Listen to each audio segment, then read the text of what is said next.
سێ ڕۆژە بەشێک لە قوتابیانی پۆلی 12 ئامادەیی لە بەردەم بەڕێوەبەرایەتی گشتی پەروەردەی سلێمانی خۆپیشاندان ئەنجام دەدەن. داواکاریەکانیان کەمکردنەوەی پرۆگرامی خوێندن و درێژکردنەوەی پشووە 28 ڕۆژەکەیە بۆ ماوەی 40 ڕۆژ. کۆمەڵێک ماف و حقوقی خۆمانە هیچ شتێکی زیاییتیان نییە کە ساڵانی پێشوو بۆ تەلەبە دانراوە ئەم ساڵ لێمان زەوت کراوە.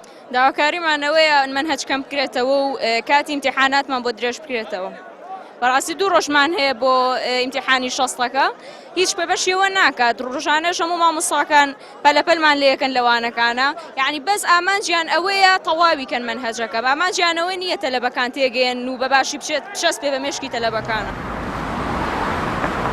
لە پارێزگای هەڵەبجەیش قوتابیان دەستیان بە خۆپیشاندان کرد و ڕۆژنە بەردەم پەروەردەی شارەکە تا بەرپرسانی پەروەردە بەدەم داواکاریەکانیانەوە بێن. ئێستا بەتەمان ئێمە 28 ڕۆژمان لەبەردەستا بێت و فرێ هەموو منهەجەکەش بکەین و تەواویشیکەین، ئەوە هیچ لە بەرژەوەندی ئێمەیانیەوە داواکارین لە هەفتەیەکیشە تاقیکردنەوەکان 2 ڕۆژ بێت. لە قەزای چەمچەماڵیش قوتابیان داوای کەمکردنەوەی پرۆگرامی خوێندنیان کرد و داوایان کرد چیتر دەستیان پێ نەکرێت و لەوە زیاتر لە چاوەڕوانیدا نەمێننەوە، چونکە کات بۆ ئەوان زێڕینە و پێویستە سەرقاڵی خوێندن و وانەکان بن. ئێمە داواکارین وەزیری پەروەردە چەند لە بەرژەوەندی ئێمە دەرکا. یەکەم برا کەمکردنەوەی منهەج چونکە منهەج بۆتە کێشەی هەر گەوری خوێندکارەکانمان. دووەم گەڕانەوەی 40 ڕۆژەکەی بۆ خوێندکاران، چونکە ئەوان ئێستا تەنها 27 ڕۆژ قسە دەبەردەست ئێمە، بەڵام 20 ڕۆژ زۆر کەمە. داواکاری دوو بارمان بکەنەوە 40 ڕۆژ. ڕێکخراوی قوتابیانی کوردستان لەگەڵ داوای قوتابیانی پۆلی 12 ئامادەییدایە پێیان وایە کەم تەرخەمیکردن لە وەڵامدانەوەی داواکاریەکانیان زیانی زۆر بە قوتابیان دەگەێنێت و ئەوەی داوای دەکەن لە بەرژەوەندی قوتابیاندایە.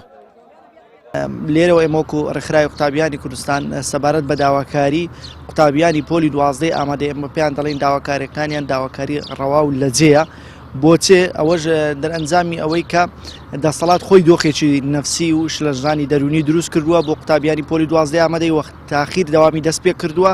بۆیە ئێمە دەزانین قوتابیانی پۆلی 12 ئامادەی ناتوان هەموو مادەکە پێکەوە بخوێنن، لە کۆتاییشدا ئەوەی زەرمەند دەبێت قوتابیە. کاتێک دەسەڵات ناتوانێت شایستەی دارایی مامۆستایان دابین بکات و دەوام بە شێوازێکی ڕێک و پێک بکات، بۆ دەبێ قوتابی کەم دەرامەت قوتابی هەژاری کۆمەلگاکەمان باجی ئەمە بداتن. بەڕاستی